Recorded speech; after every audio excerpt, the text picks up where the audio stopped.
Welcome back. This is National Geographic Weekend. I'm Boyd Mattson. And on this program, if you're a regular listener, you know we talk quite a bit about the national parks and all the things that you can do in them. So you know about a lot of these hidden hiking trails and wildlife encounters that can be had. But unless you live in Washington, D.C., Virginia, Maryland area, you probably do not know that you can get a great show and an evening of wonderful music at a national park right here in Washington, D.C. We have a national park for the performing arts. Terry Jones is the president and CEO of the Wolf Trap Foundation, which puts on those shows at the park. Welcome to the show, Terry. Great to be here, Boyd. Thanks. Who would think of that? But to make it truly a national park, it has an outdoor component to Wolf Trap. You can go sit out on the lawn and watch these shows. Absolutely. It's actually all open air, so it's every bit a national park. There is a roof over part of it. In fact, it is very near where I live, and there are some great shows. I've seen some already this summer. Standard things, rock and roll artists, orchestras, ballets, but you do something beyond that. And really, we've thought about the government, or we talk sometimes about the government supporting the arts. You really get out there and do it by commissioning a work, and since you're a national park, you're commissioning one to do a performance about national parks. Exactly, yeah. It's called Face of America, and we, beginning in 2000, we really started this as a celebration of national parks to celebrate the millennium.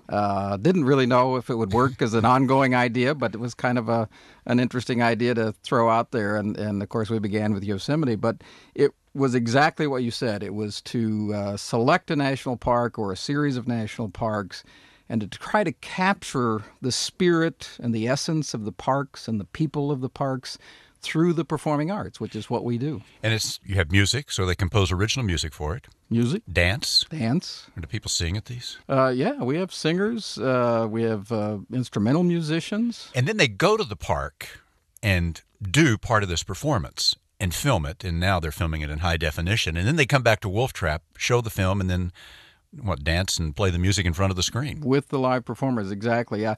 And you mentioned high definition. We really did it knowing that high def was the future in film and TV. And so we began shooting in high def. I remember those first high def cameras that we took out to Yosemite were pretty darn heavy. And so when we sent the cameramen over the cliffs to film the dancers on the cliffs, they had a lot of weight with them on not very much to support them, but it was very exciting, and it is one of those things where we, in fact, capture on site pieces of music, dance, storytelling that are created about that park, that tell a story of that park, and then bring it back. And these are on huge screens, 60 foot by 30 feet, cover basically the whole backstage, and have interaction. What I love about it is you have live performance interacting with the video that was filmed there in the park, and that to me is what's so exciting about it. And of course, the parks are the most stunning scenery you could have anyway. So if you're going to film something that you want to have people gasping in awe, go to a national park. And by the way, we're talking with Terry Jones, who is the president and CEO of the Wolf Trap Foundation.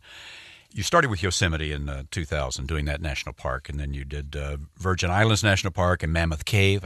Celebration of Flight, was that the Wright Brothers? Is that Kitty Hawk? That was the 100th anniversary of the Wright Brothers flight. We filmed it at Kitty Hawk. We actually celebrated 3 different national parks that relate to flight. And then Faces of America, you did Hawaii, Volcanoes National Park, which is that's stunning at night with the eruption. So did you throw anybody in to sacrifice? We avoided that. Yeah, we didn't throw anybody in. No one was burned. Well, now the new show is centered around Glacier National Park, which has my favorite, maybe the favorite road in America, the Going to the Sun Highway. And it's called the Sun Road, appropriately. Yep. That's so what's going to happen? Can you give anything away? Well, it's still, as with any new production, it's still being created as we sit here and talk about it. But, the evening is going to be extraordinary. We've got some amazing Montana musicians. Philip Auberg, who will be he's a native Montana composer and performer, and he'll be doing some music in front of some extraordinary footage that we filmed there in the Glacier National Park. Rob Quist and Jack Gladstone, cowboy performer and a Native American Blackfeet performer. They'll be doing singer-songwriter kinds of stuff. And that's kind of what'll go in the first half with a lot of beautiful scenics behind it. Then the second half is Trey McIntyre with the dance, The Sun Road. Well, I've seen a postcard advertising this show, and there's a guy in a tuxedo who looks like he's jumping off a cliff into a lake at Glacier. Will we see this in the program? Quite a shot. I think you're going to see a shot very much like that. Absolutely. Yeah. I can hardly wait. If you see the Yosemite, there are people dancing on a cliff face, swinging by wires and doing, it looks like Cirque du Soleil hit the outdoors almost. It is stunning. So I can hardly wait to see this one. And by the way, it's going to be August 19th, a Wednesday night at Wolf Trap. If you're in the Washington, is it sold out? No, there's still seats available. All right. If you are in this area, you want to get there and see this performance. It is once in a lifetime. I just can't imagine that first conversation when you call up a choreographer like Trey McIntyre and say, we want you to do a work about a highway and some dirt and rocks and water. Yeah, it is fascinating. But there's an interesting story about Trey, and we'd worked with Trey. We'd actually commissioned him to do a work on the stage before, but we were recording. We do backstories and interviews with all of the dancers, and we were interviewing Trey McIntyre the last day of filming when we were in Glacier about a month ago. Of course, when I first asked him, any choreographer is delighted to have a commission because it means we give them some money to create something new. He willingly said yes to this. So we're doing the interview, and I'm standing watching as the camera crew's capturing all of this. And he says, when he first approached me, I thought this was a crazy idea. I'm going, whoa.